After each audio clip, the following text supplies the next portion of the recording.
हाँ भी बेलियों तो मित्रों पता लग्या है कि इस साल भी गंदम का मसला जड़ा है वो उत्थे हो सकता है या नहीं हो सकता, लेकिन किसानों को सपोर्ट करना है। मेरे साथ अंजुम सुराया साहब हैं और हमारी बड़ी अच्छी मुलाकात हुई मौलाना तारिक जमील साहब के घर। हाफिज़ अहमद साहब बैठे हैं, बहुत सारे हमारे मेहमान बैठे हैं। तो अंजुम सुराया साहब, एक तो वेलकम, कैसे हैं आप? जूंदे वास्ते रोज ठीक ठाक जी। ठीक हो? तबीयतां ठीक ने? शुक्र है। दो मैं मसले डिस्कस करने ने ਜਿਹੜੇ ਇੰਪੋਰਟੈਂਟ ਨੇ। ਇੱਕ ਤੇ ਪਹਿਲੇ ਇਹ ਦੱਸੋ ਕਿ ਪਿਛਲੇ ਸਾਲ ਜਿਹੜਾ ਗੰਦਮ ਦਾ ਨਾਲ ਹੋਇਆ ਸੀ, ਇਸ ਸਾਲ ਐਕਸਪੈਕਟਡ ਹੈਗਾ ਕਿ ਨਹੀਂ ਹੈਗਾ? ਉਸ ਤੋਂ ਵੀ ਬੁਰਾ ਹੋ ਰਿਹਾ ਜੀ। ਬੁਰਾ ਹੋਏਗਾ ਕਿਉਂ?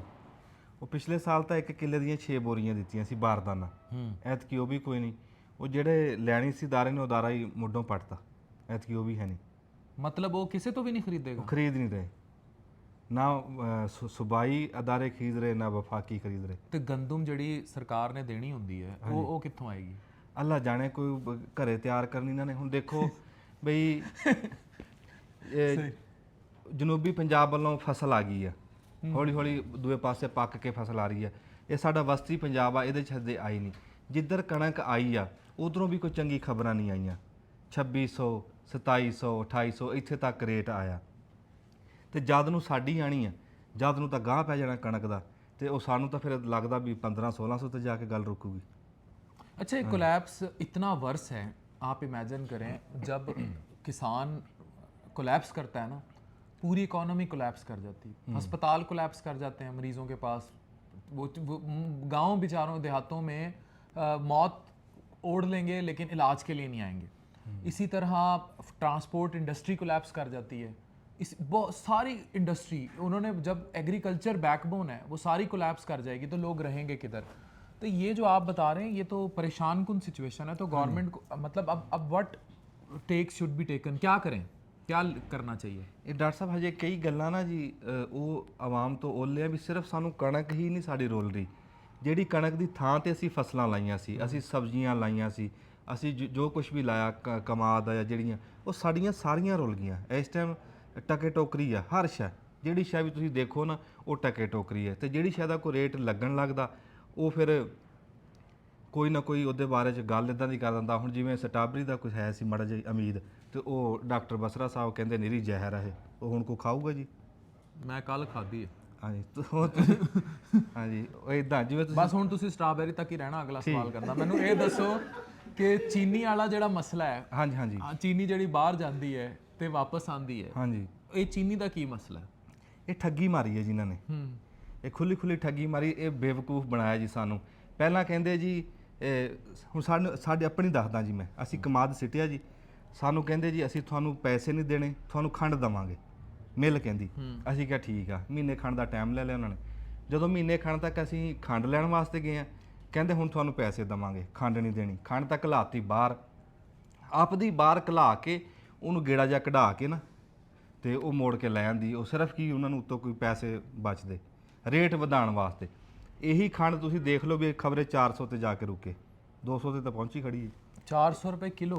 ਹਾਂਜੀ, 163 ਨੂੰ ਤਾਂ ਹੁਣ ਮਿਲਣਾ ਦੇ ਰਹੀਆਂ। 400 रुपए किलो? ਹਾਂਜੀ सेर। और फिर बाजार में कहाँ सेर? ਹਾਂਜੀ, और फिर बाजार में कितने में पे आएगी?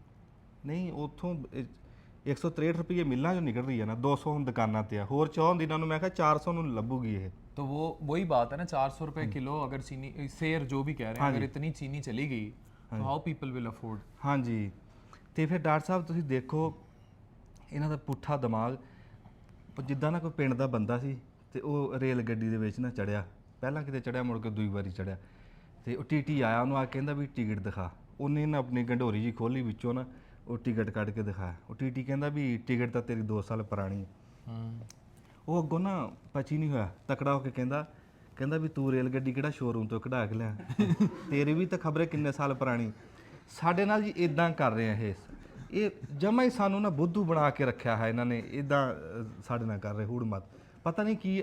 ਜਿਹੜੇ ਬੰਦਿਆਂ ਦਾ ਤਲਕ ਨਹੀਂ ਨਾ ਕਿਸਾਨੀ ਨਾਲ, ਉਹ ਬੰਦੇ ਸਾਡੇ ਉੱਤੇ ਬਾਏ ਹੋਏ ਜੀ।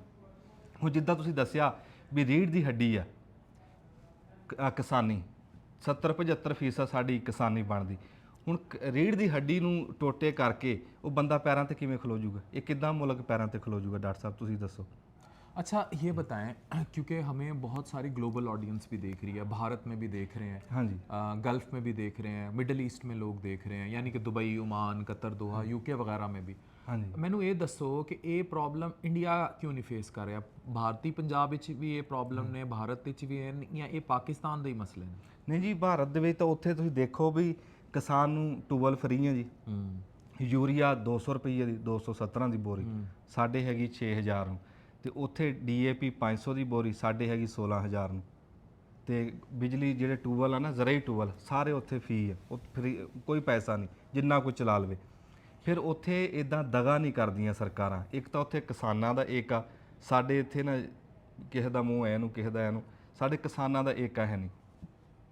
ਫਿਰ ਸਾਡੀਆਂ ਸਰਕਾਰਾਂ ਜਦੋਂ ਦਿਲ ਕਰਦਾ ਸਾਡੀਆਂ ਨਾ ਰਗੜਾ ਕੱਢ ਦਿੰਦੀਆਂ, ਸਾਡਾ ਮਨਕਾ ਭੰਨ ਦਿੰਦੀਆਂ ਜਦੋਂ ਦਿਲ ਕਰਦਾ। ਕੋਈ ਵਾਲੀ ਵਾਰਸ ਹੈ ਨਹੀਂ ਕਿਸਾਨ ਦਾ ਇਸ ਮੁਲਕ। ਅੱਛਾ, ਜਿਹੜੀ ਮੀਡੀਆ ਤੇ ਪ੍ਰੋਜੈਕਸ਼ਨ ਹੈਗੀ ਹੈ ਉਹ ਤੇ ਬੜੀ ਕਲੀਅਰ ਹੈਗੀ ਹੈ ਕਿ ਅਸੀਂ ਬੜੇ ਕਿਸਾਨ ਫਰੈਂਡਲੀ ਹੈਗੇ ਆ, ਤੇ ਕਿਸਾਨਾਂ ਨੂੰ ਬੜੀ ਮਰਾਦ ਦਿੱਤੀਆਂ ਜਾਂਦੀਆਂ, ਕਦੀ ਟਰੈਕਟਰ ਦੀ ਫਾਰਮ ਵਿੱਚ, ਕਦੀ ਯੂਰੀਆ ਦੀ ਫਾਰਮ ਵਿੱਚ। ਤੇ ਵਾਏ ਕਿਉਂ ਕਿਸਾਨ ਇੰਨਾ ਅਨਹੈਪੀ ਹੈ? ਕਿੱਥੇ ਤੁਹਾਨੂੰ ਲੱਗਦਾ ਹੈ ਕਿ ਇੱਥੇ ਇੰਨੇ ਖਲਾ ਮੌਜੂਦ ਨੇ, ਇਹਨਾਂ ਨੂੰ ਪੁਰ ਹੋ ਜਾਣਾ ਚਾਹੀਦਾ? ਇਹ ਜੀ ਸਾਡੀ ਇਹਨਾਂ ਨਾਲ ਯਾਰੀ ਇਦਾਂ ਦੀ ਆ, ਜਿਹੜੀ ਹੁਣ ਸਰਕਾਰਾਂ ਬੈਠੀਆਂ, ਕੋ ਦੋ ਚੂਚੇ ਸੀ ਜੀ ਮੁਰਗੀ ਦੇ, ਤੇ ਉਹਨਾਂ ਨੂੰ ਨਾ ਨਿੱਕੇ ਲਾਤ ਤੋਂ ਹੀ ਪਿਆਰ ਹੋ ਗਿਆ, ਤੇ ਵੱਡੇ ਹੋ ਕੇ ਪਤਾ ਲੱਗਿਆ ਦੋਵੇਂ ਮੁਰਗੇ ਨਿਕਲੇ। ਦੋਵੇਂ ਮੁਰਗੇ ਨਿਕਲੇ। ਸਾਨੂੰ ਨਾ ਜੀ ਉਹ ਸਾਨੂੰ ਨਹੀਂ ਸਮਝਦੇ ਜੀ, ਅਸੀਂ ਉਹਨਾਂ ਨੂੰ ਨਹੀਂ ਸਮਝਦੇ। ਐਵੇਂ ਧੱਕੇ ਦਾ ਪਿਆਰ ਬਣਾਇਆ। ਤੁਸੀਂ ਤੁਸੀਂ ਇਹ ਦੇਖੋ ਵੀ ਇਹ ਸਾਨੂੰ ਮਾਰ ਕੇ, ਫਿਰ ਜਿਹੜੀ ਤੁਸੀਂ ਗੱਲ ਕੀਤੀ ਹੈ ਨਾ ਵੀ ਟਰੈਕਟਰ ਦਿੱਤੇ ਜੀ, ਇਹ ਸਾਨੂੰ ਮੰਗਤੇ ਜੇ ਬਣਾ ਕੇ ਰੱਖਤਾ। ਸਾਡੀ ਫਸਲਾਂ ਦੇ ਰੇਟ ਦਿਓ, ਨਾ ਸਾਨੂੰ ਟਰੈਕਟਰ ਦਿਓ, ਨਾ ਕੋਈ ਸਬਸਿਡੀ ਦਿਓ, ਸਿਰਫ ਸਾਡੀ ਫਸਲਾਂ ਦੇ ਰੇਟ ਸਾਨੂੰ ਦੇ ਦਿਓ, ਸਾਨੂੰ और कुछ चाहिए ही नहीं।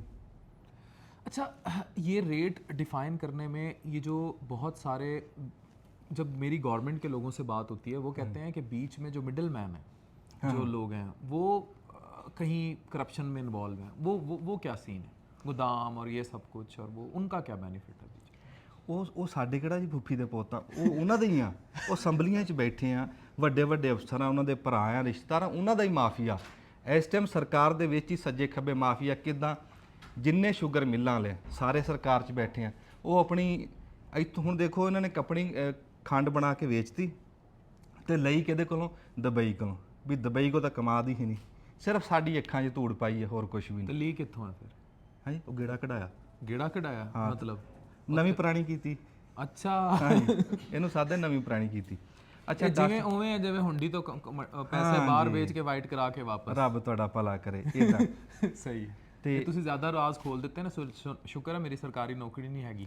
ਨਹੀਂ ਡਾਕਟਰ ਸਾਹਿਬ, ਤੁਹਾਡਾ ਪਲੇਟਫਾਰਮ, ਰੱਬ ਦੀ ਜ਼ਾਤ ਨੇ ਤੁਹਾਨੂੰ ਬੜਾ ਪਲੇਟਫਾਰਮ ਦਿੱਤਾ, ਤੇ ਤੁਹਾਨੂੰ ਦੁਨੀਆ ਦੇਖਦੀ ਆ। ਤੁਸੀਂ ਸੋਹਣੀ ਪੜ੍ਹੀ ਲਿਖੀ ਗੱਲ ਵੀ ਕਰਦੇ ਆ, ਤੇ ਮੈਨੂੰ ਬੜੀ ਖੁਸ਼ੀ ਹੋਈ ਜਦੋਂ ਤੁਸੀਂ ਸਾਡੇ ਕਿਸਾਨਾਂ ਦਾ ਦੁੱਖ ਪਹੁੰਚਾਓਗੇ ਨਾ ਜੀ। ਹੋ ਸਕਦਾ ਤੁਹਾਡੇ ਰਾਹੀਂ ਸੁਣ ਕੇ ਕਿਸੇ ਨੂੰ ਕੋਈ ਸ਼ਰਮ ਆ ਜਾਵੇ। ये बात फैक्ट है कि जो किसान हैं ये इतना पिसा हुआ तबका है, हाँ जी, और इनकी रियल टाइम बात कोई नहीं सुन रहा। अब द इशू इज़ वही कि जो इनकी बात वहाँ पहुँचा रहे हैं असेंबलियों में या ऊपर, they are not real representatives. हाँ जी। और क्योंकि हमारे किसी जगह पर भी करप्शन लेस काम नहीं हो रहा, तो जब करप्शन एंटर होती है स्पेशली ज़राअत में, तो वो बहुत कुछ तबाह कर देती है। अगर गंदम का इस साल बहरान पिछले साल से ज़्यादा लॉजिस्टिकली डैमेजेबल हुआ, तो आप इमेजिन करें कि चीज़ें इतनी ज़्यादा ख़राब या वर्स हो जाएंगी कि हम शायद इस साल बियर ना कर सकें। और अब जो महंगाई, पेट्रोल और सेहत, और अब ऊपर से बिजली, ਹੁਣ ਬਿਜਲੀ ਦਾ ਵੇਖ ਲਓ ਨਾ, ਸੋਲਰ ਦਾ ਮਸਲੇ। ਮੈਨੂੰ ਇਹ ਸੋਲਰ ਪਲੇਟਾਂ ਜਿਹੜੇ ਪਿੰਡਾਂ ਦੇ ਹੱਥਾਂ 'ਚ ਚੱਲਦੀਆਂ, ਉੱਥੇ ਕਿਵੇਂ ਕਨਸੈਪਟ ਹੈ? ਅਗਰ ਹੁਣ ਕੋਈ ਵਾਪਸ ਬਿਜਲੀ ਵਾਪਡਾ ਨੂੰ ਭੇਜਦੇ ਨੇ ਤੇ ਹੱਥਾਂ 'ਚ ਕੋਈ ਨੈਟ ਮੀਟਰਿੰਗ ਦਾ ਕਨਸੈਪਟ ਹੈਗਾ? ਉਹ ਮੀਟਰ ਜੀ ਇੱਕ ਤਾਂ ਮਹਿੰਗਾ ਬੜਾ, ਖਾਸਾ ਮਹਿੰਗਾ, ਤੇ ਉੱਤੋਂ ਅਸੀਂ ਤਾਂ ਉੜਦੀ ਸੁਣੀ ਆ ਵੀ ਉਹਦੇ ਤੇ ਟੈਕਸ ਬਹੁਤ ਲੱਗ ਗਿਆ। ਹਾਂ, 18% ਟੈਕਸ। ਹਾਂ, ਉਹ ਹੁਣ ਲਾਂਦਾ ਹੀ ਕੋਈ ਨਹੀਂ। ਜੇ ਲਾਊਗਾ ਤੇ ਉਹ ਕਹੂਗਾ ਵੀ ਪੱਲੇ ਉਹਦੇ ਨਾਲੋਂ ਤੁਸੀਂ ਉਂਝ ਹੀ ਮੁੱਲ ਲੈ ਲਓ। ਇਹ ਦੇਖਿਆ ਨਾ ਜੀ ਜੀ। ਅੱਛਾ, ਮੈਨੂੰ ਇਹ ਦੱਸੋ ਸੁਰਾਇਆ ਸਾਹਿਬ ਕਿ ਇਹ ਜਿਹੜੇ ਸੋਲਰ ਤੇ ਟਿਊਬਵੈਲ ਗਿਫਟ ਹੋ ਰਹੇ ਨੇ, ਠੀਕ ਹੈ, ਇਹ ਤੇ ਹੁਣ ਕੰਮ ਚੰਗਾ ਹੋ ਰਿਹਾ ਕਿ ਨਹੀਂ? ਇਹ ਵੀ ਨਾ ਜੀ ਡਾਕਟਰ ਸਾਹਿਬ ਚੰਗਾ ਕਰਿਆ ਤੁਸੀਂ ਗੱਲ ਕਰਤੀ। ਇਹ ਵੀ ਓਲੇ ਦੀ ਗੱਲ ਆ। ਤੁਸੀਂ ਦੇਖੋ ਵੀ ਪਹਿਲਾਂ ਉਹਨਾਂ ਨੇ ਕਿਹਾ ਜੀ ਤੁਹਾਡਾ 10 ਲੱਖ ਦੇ ਵਿੱਚ ਟਿਊਬਵੈਲ ਲੱਗ ਜੂ, ਨਾ ਕੁਝ ਲੈਣਾ ਨਾ ਦੇਣਾ, ਕਿ 10 ਲੱਖ ਰੁਪਏ 'ਚ ਸਰਕਾਰ ਲਾ ਕੇ ਦਊਗੀ। ਜਦੋਂ ਕੁਰਾਨਦਾਜ਼ੀ ਹੋਈ ਬੰਦਿਆਂ ਦੇ ਟਿਊਬਵੈਲ ਨਿਕਲਿਆ, ਹੁਣ ਉਹ ਦੱਸ ਰਹੇ ਵੀ ਇਹ 19 ਲੱਖ 'ਚ ਲੱਗਣਾ, 9 ਲੱਖ ਰੁਪਈਆ ਕਿਸਾਨ ਦਊਗਾ। ਉਹ 9 ਲੱਖ ਕਿੱਦਾਂ ਬਣਾਇਆ ਹੈ, ਕਿਤੇ ਤੁਹਾਨੂੰ ਮੈਂ ਪਰਚੀ ਕੱਢ ਕੇ ਦਿਖਾ ਦੇਵਾਂ, ਤੁਸੀਂ ਹੈਰਾਨ ਪਰੇਸ਼ਾਨ ਹੋ ਜਾਓ। ਜਿਹੜੇ ਬੰਦੇ ਨੇ ਜਾ ਕੇ ਥਾਂ ਦੇਖਣੀ ਆ ਨਾ, 70,000 ਰੁਪਈਆ ਉਹਦਾ ਕੱਟਿਆ ਹੈ। ਜਿਹੜਾ ਸਾਡਾ ਸਮਾਨ ਆਣਾ 70,000 ਰੁਪਈਆ ਉਹਦਾ। ਜਿਹੜੇ ਬੰਦੇ ਨੇ ਬਾਅਦ ਦੇ ਵਿੱਚ ਗੇੜਾ ਮਾਰਨਾ, ਸਿਰਫ ਗੇੜਾ ਮਾਰਨਾ, 56,000 ਰੁਪਈਆ ਉਹਦਾ। ਇੱਦਾਂ ਨਿੱਕੇ ਨਿੱਕੇ ਖਰਚੇ ਵੱਡੇ ਵੱਡੇ ਲਿਖ ਕੇ ਨਾ ਜੀ, ਉਹ ਸਾਡੇ ਕੋਲ 9 ਲੱਖ ਰੁਪਈਆ ਮੰਗ ਰਹੇ ਆ ਵੀ ਹੁਣ ਤੁਹਾਡਾ ਟੂਬਲ ਵੀ ਨਿਕਲਿਆ ਕੁਰਾਨਦਾਦੀ ਚ ਤੇ 9 ਲੱਖ ਚ। ਤੇ ਤੁਸੀਂ ਵੀ ਉਹ ਜਿਹੜੀ ਨਾਰਾਜ਼ ਸੱਸ ਹੁੰਦੀ ਹੈ ਨਾ, ਜਿਹਨੇ ਨੂੰ ਤੇ ਮੰਨਣਾ ਹੀ ਨਹੀਂ ਹੈਗਾ, ਹੁਣ ਉਹ ਕੰਮ ਕਰ ਵੀ ਰਹੇ ਨੇ, ਕਿਸੇ ਗੱਲ ਤੇ ਰਾਜ਼ੀ ਹੋ। ਕੋਈ ਨਾ ਜੀ ਮੰਗਣ ਵਾਲਾ ਫਕੀਰ ਸੀਗਾ, ਉਹ ਕਹਿੰਦਾ ਵੀ ਯਾਰ ਨਾ ਦੁਆ ਪਿਆ ਮੰਗੇ ਵੀ ਰੱਬਾ ਨਾ ਮੈਨੂੰ ਖਾਸੇ ਪੈਸੇ ਦੇ ਇਕੱਠੇ। ਤੇ ਉਹ ਨਾਲ ਦੇ ਨੇ ਪੁੱਛਿਆ ਜੀ ਵੀ ਇਕੱਠੇ ਪੈਸੇ ਤੈਨੂੰ ਲੱਭ ਵੀ ਗਏ ਤੇ ਕੀ ਕਰੇਗਾ? ਉਹ ਕਹਿੰਦਾ ਮੈਂ ਆਪ ਦੀ ਮਸਜਿਦ ਬਣਾਉਂਗਾ ਤੇ ਉਹਦੇ ਅੱਗੇ ਬਹਿ ਕੇ ਮੰਗਿਆ ਕਰਾਂ। ਇਹ ਕੰਮ ਹੀ ਇਦਾਂ ਦੇ ਆ ਜੀ ਇਹਨਾਂ ਦੇ, ਸਾਨੂੰ ਆ ਜਾ ਕੇ ਸਾਨੂੰ ਮੰਗਤੇ ਬਣਾਉਂਦੇ ਆ ਜੀ। ਇਹ ਮੈਂ ਗੱਲ ਸਿੱਧੀ ਜੀ ਕੀਤੀ ਵੀ ਸਾਡੀ ਫਸਲਾਂ ਦੇ ਸਾਨੂੰ ਰੇਟ ਦੇ ਦਿਓ ਜੀ। ਤੁਸੀਂ ਡਾਕਟਰ ਸਾਹਿਬ ਦੇਖੋ ਵੀ ਹੁਣ ਕਣਕ ਸੀ ਨਾ, ਪੂਰਾ ਸਿਆਲਾ ਉਹਦੇ ਬੰਨੇ ਦੇ ਖਲੋ ਕੇ ਅਸੀਂ ਠੰਡ ਸਿਰ ਤੇ ਭੋਗੀ, ਪਾਣੀ ਲਾਏ, ਮਿਹਨਤਾਂ ਕੀਤੀਆਂ, ਸਾਡੀ ਫਸਲ ਦਾ ਸਾਨੂੰ रेट दे दो, ਤੁਹਾਡਾ ਸਾਡਾ ਝੇੜਾ ਹੀ ਕੋਈ ਨਹੀਂ। हाँ देखिए वो कहते हैं कि हमें मजदूर जी तजवीज़ लेते हैं, वो कह रहे हैं कि जो हमारा खून पसीना है, जो हमारी मजदूरी है, हमें मरात ना दें, हमें सोलर वाले ट्यूबवेल ना दें, ना हमें एडवर्टाइज़ करें कि आप हमारी बड़ी मदद कर रहे हैं, लेकिन हमें हमारा जायज़ हक देते हैं। यही डिमांड हैगी है माशाल्लाह। आज बस ठीक है। अच्छा सुराया साहब मैनू ये दसो, एक कणक दा जिहड़ा मसला है ਇਹਦਾ ਕੋਈ हल होना भी है कि हर साल वर्स्ट ही ਹੁੰਦਾ ਜਾਣਾ, ਚੀਜ਼ਾਂ ਨੇ ਖਰਾਬ ਹੁੰਦੇ ਜਾਣਾ? ਡਾਕਟਰ ਸਾਹਿਬ ਹੱਲ ਤਾਂ ਇਹਦੇ ਬਹੁਤ ਆ ਜੀ। ਹੁਣ ਜਿਹੜਾ ਖੜੇ ਪੈਰੀ ਹੈ ਨਾ ਵੀ ਫਸਲ ਆਉਣ ਵਾਲੀ ਆ, ਈਦ ਤੋਂ ਬਾਅਦ ਹੁਣ ਹਰ ਬੰਦੇ ਨੇ ਆਪਣੀ ਰੋਜ਼ੀ ਕੁੰਜਣੀ ਹੈ, ਟਾਈਮ ਥੋੜਾ ਰਹਿ ਗਿਆ। ਹੁਣ ਉਹ ਬਾਰਦਾਨਾ ਜਾਂ ਉਹ ਖਰੀਦਦਾਰੀ ਤਾਂ ਹੋ ਨਹੀਂ ਸਕਦੀ ਜਦੋਂ ਇਹਨਾਂ ਨੇ ਇਮਦਾਦੀ ਕੀਮਤ ਹੀ ਨਹੀਂ ਦਿੱਤੀ, ਫਿਰ ਇਹਨਾਂ ਨੇ ਖਰੀਦਣੀ ਵੀ ਨਹੀਂ ਹੈ।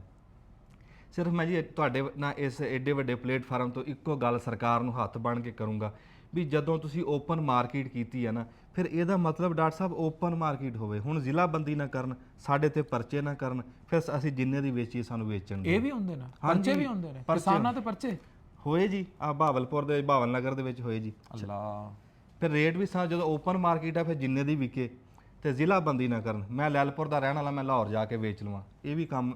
ਅੱਛਾ ਇਹ ਵੀ ਨਹੀਂ ਕਰਨੇ ਦਿੱਤੇ? ਇੱਕ ਥਾਂ ਤੋਂ ਦੂਜੀ ਥਾਂ ਨਹੀਂ ਲਿਜਾਣ ਦਿੰਦੇ, ਇਹ ਬੰਨ ਕੇ ਮਾਰਦੇ ਜੀ ਇਹ। ਨਹੀਂ ਇਹ ਤੇ ਇੱਕ ਜੀ ਆਖਰੀ ਤਜਵੀਜ਼, ਜੇ ਉਂਝ ਸਰਕਾਰ ਨਹੀਂ ਚੰਗਾ ਰੇਟ ਦੇ ਸਕਦੀ, ਮੁੱਲ ਨਹੀਂ ਲੈ ਸਕਦੀ, ਤਾਂ ਫਿਰ ਉਹ ਇੱਕ ਹੁੰਦਾ ਉਹਨੂੰ ਸਾਧਦੇ ਆ ਬੈਂਕਾਂ ਦੇ, ਬੈਂਕ ਲੈ ਲੈਣ ਕਣਕ, ਬੈਂਕ ਸਾਨੂੰ ਪੈਸੇ ਦੇ ਦੇਣ, ਖੜੇ ਪੈਰੀ ਅਸੀਂ ਵਰਤ ਲਈਏ। ਈਦ ਤੋਂ ਬਾਅਦ ਵਿਆਹ ਸ਼ਾਦੀਆਂ ਬਹੁਤ, ਹਾਂਜੀ, ਤੇ ਫਿਰ ਅਸੀਂ ਬੈਂਕਾਂ ਨੂੰ ਦਿੰਦੇ ਰਵਾਂਗੇ। दिस इज़ अ तजवीज़ फ्रॉम ग्रास रूट लेवल्स जहाँ ये बैठे हैं। तो मुझे जहाँ देखा जा रहा है और बाब इख्तियार जहाँ हमारी बात सुन रहे हैं, ट्राई टू अंडरस्टैंड जो ज़रात है।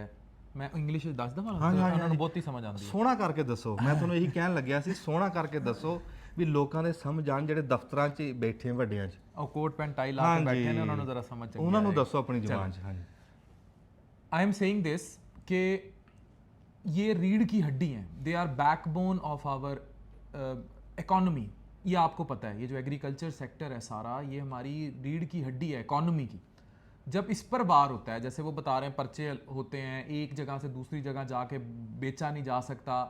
ट्राई टू अंडरस्टैंड, ये वो लोग हैं जो अभी ई कॉमर्स वाले हैं, वो रोते हैं, उनका इंटरनेट बंद कर देते हैं। अगर इनको फैसिलिटेट ना किया गया, पहले ही हमारे वीज़े बंद हैं, हमें कुआं बना दिया गया, और अगर एग्रीकल्चर में किसानों के साथ भी ये सब होता रहा तो रूल किस पे करना है? सवाल ये है कि इकॉनमी चलेगी कैसे और रूल किस पर होगा? ये सब सवालिया निशान है। जहाँ जहाँ हमारा ये इंटरव्यू देखा जा रहा है, जो ओवरसीज़ पाकिस्तानी हमें देख रहे हैं, प्लीज़ हमारे गवर्नमेंट ऑफिशियल्स जो इसको देख रहे हैं, इसको बड़ा पॉजिटिवली फ्रॉम इनसाइड देखें। ये पिंड से आवाज़ आ रही है कि अगर इन प्रॉब्लम्स को पॉजिटिवली एड्रेस कर दिया गया तो किसानों का कितना भला होगा। इनके घर खाने के, अगर कनक ना बिके, इनकी शादियां रुक जाती हैं, इनके घर खुशियां रुक जाती हैं, इनके राशन ख़त्म हो जाते हैं, और इनके घर बीमारियों के इलाज ख़त्म हो जाते हैं, पैसे ख़त्म हो जाते हैं। इतने ज़्यादा प्रॉब्लम्स होते हैं, और अगर उनको रियल टाइम एड्रेस नहीं करेंगे तो आप ख़ुद सोचें, आप ख़ुद भिखारी पैदा कर रहे हैं। वो लोग जो इकॉनमी का इंफ्रास्ट्रक्चर सपोर्ट करते हैं, उनको ख़ुद इतना गरीब कर दिया जाए कि वो भीख मांगने पर मजबूर हो जाएं, और फिर उनको वही जो राशन ख्याल कौम है, वो रोशन ख्याल नहीं हो सकती। तो आप फिर उनको राशन दे के कोई एहसान नहीं करेंगे। यही उनकी बात ये है कि हमें हमारी जो रोज़ी रोटी है उसका मुल दे दें, वो बहुत है, बजाय इसके कि हम पे आके कोई एहसान किया जाए कि जी ये पॉलिसी लाई जा रही है, जो ये मेहनत कर रहे हैं उसी में इनके साथ खड़े हो जाए। वाह ਜਿਉਂਦੇ ਵਾਸਤੇ ਰਹੋ ਜੀ चलें, ਬਹੁਤ ਸੋਹਣੀ thank you. So please share this interview ताकि अरबाब इख्तियार तक बात पहुँचे and real voice coming from जो ग्रीनरी, देहात, गांव, पिंड, ये वहाँ से आवाज़ आ रही है। प्लीज़ इसको सुने समझें। बड़ी थैंक यू। पंजाबी फिल्म भी कीती है कोई? ਹਾਂਜੀ ਕੀਤੀ ਹੈਂ? ਸੀ ਹਾਂਜੀ ਸੁਣਿਆ ਮੋਦੀ ਨੇ ਬੈਨ ਕਰ ਦਿੱਤੀ ਸੀ ਹਾਂਜੀ ਜਾਂ ਕੀ ਉਹ ਕੀਤਾ? ਰਾਤੀ ਉਵੇਂ ਵੀ ਜਿਵੇਂ ਹੁਣ ਮੈਨੂੰ ਇਹ ਨਾ ਕਹਿਣ ਕਿ ਇਹ ਵੀ ਪੰਜਾਬੀ ਫਿਲਮ ਦੀ ਤਰ੍ਹਾਂ ਇੰਟਰਵਿਊ ਉਡਾ ਨਹੀਂ ਦਿਓ। ਨਹੀਂ ਤੁਹਾਨੂੰ ਜੀ ਲੋਕ ਬਹੁਤ ਪਸੰਦ ਨਹੀਂ ਕਰਦੇ ਆ ਪਸੰਦ ਤੇ ਕਰਦੇ ਨੇ, ਜਿੱਥੇ ਤੁਸੀਂ ਨਾਰਾਜ਼ਗੀਆਂ ਜ਼ਾਹਿਰ ਕੀਤੀਆਂ ਨਾ, ਹੁਣ ਮੈਨੂੰ ਨਾ ਆ ਜਾਏ ਕਿ ਭਈ ਇਹ ਫਿਲਮ ਵੀ ਮੈਂ ਤੁਹਾਡੇ ਕਰਕੇ ਤਾਂ ਬੇਡਰ ਹੋ ਕੇ ਬੋਲਿਆ ਮੈਂ ਕਿਹਾ ਦੋਵੇਂ ਭਰਾ ਜਾਵਾਂਗੇ ਜੀ ਜਿੱਥੇ ਤੁਸੀਂ ਭਜਾਣਾ ਬਈ ਸਾਨੂੰ। ਟਾਟਾ।